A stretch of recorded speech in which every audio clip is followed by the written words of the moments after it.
You know, I really like this shirt. Like, I really do like this shirt, not only because of the cropped sleeves and also like the really nice, I don't know what you would call this, brim.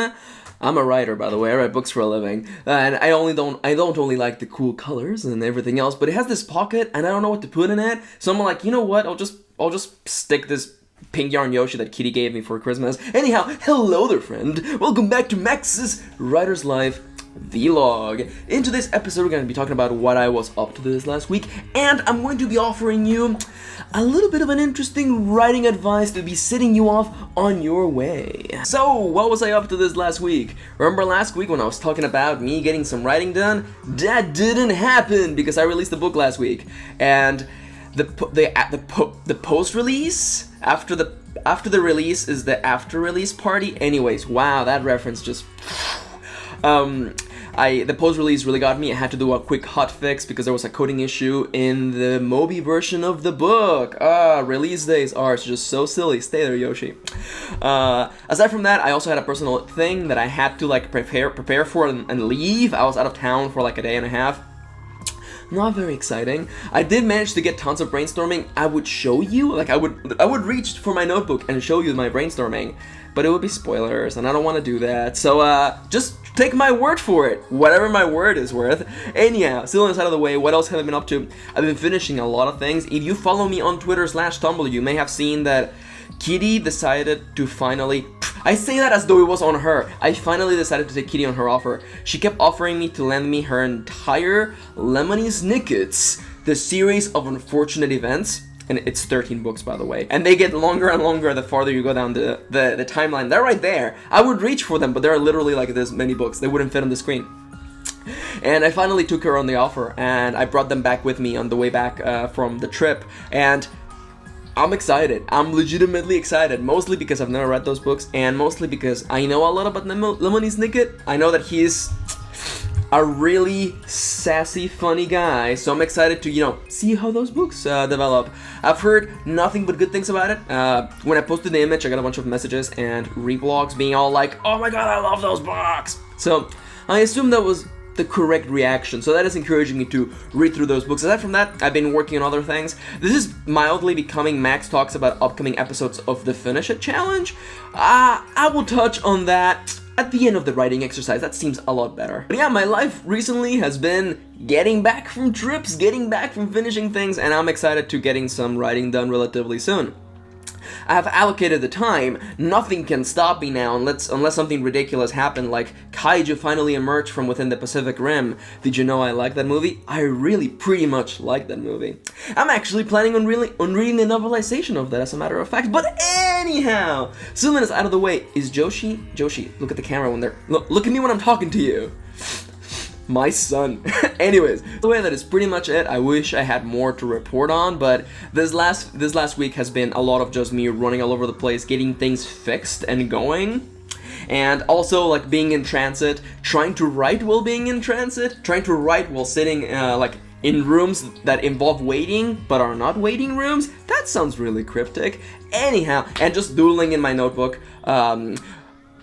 I find that doodling is really helpful when brainstorming. Can I turn this into a video about brainstorming? Probably not. We're already in too deep. I gotta talk about the writing exercise. On that note, today I have a bit of an interesting writing exercise for you, and I will explain to you the inspiration for this relatively soon. But before all of that, how about take a moment to pause the video, maybe grab your favorite writing software of choice, maybe a notebook if you may, just to write this down, or maybe a notepad just to stick it somewhere in your workspace so you can maybe consider this idea for later on, okay? As some of you may remember, I believe that Fridays are the best day to get some writing done. It's a nice kind of cut-off day, where like you can put your foot down and say, I'm gonna make this my day for writing. So today I have a bit of a strange writing exercise for you. We're gonna focus on character because I believe character is at the center of storytelling. Without characters, what do you have?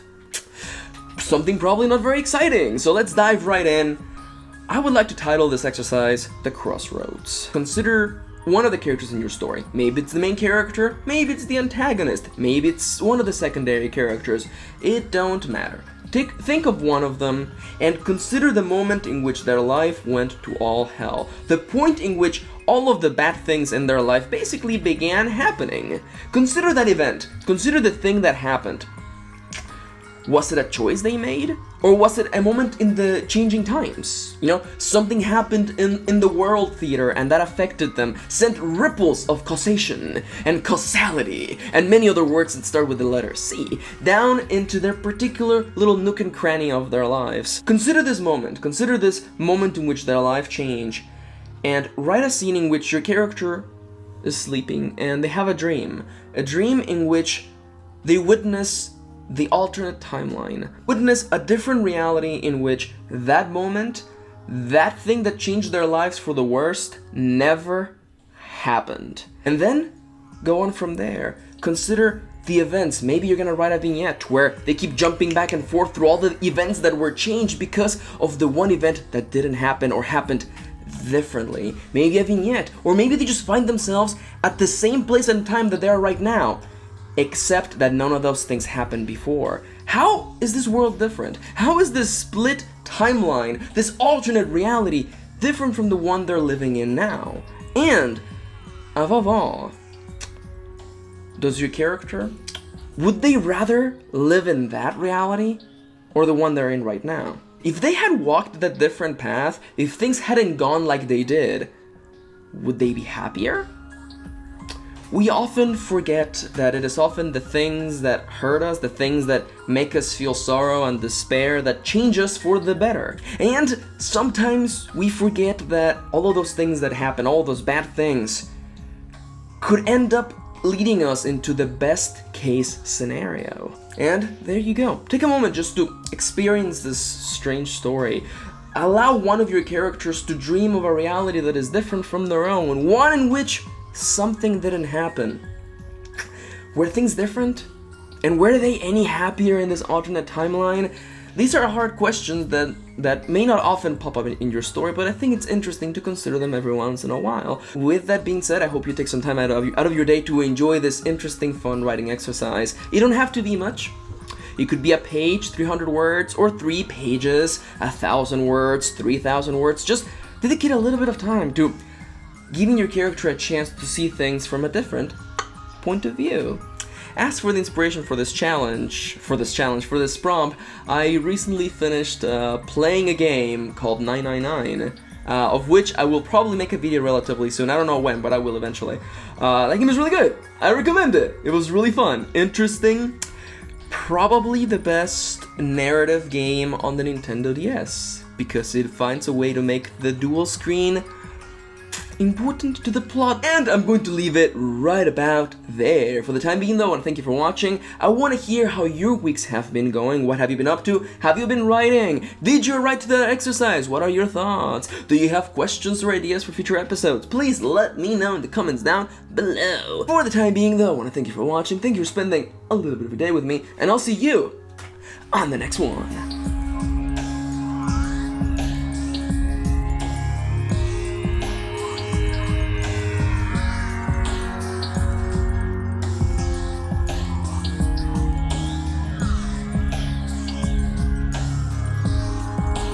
Camera, please focus.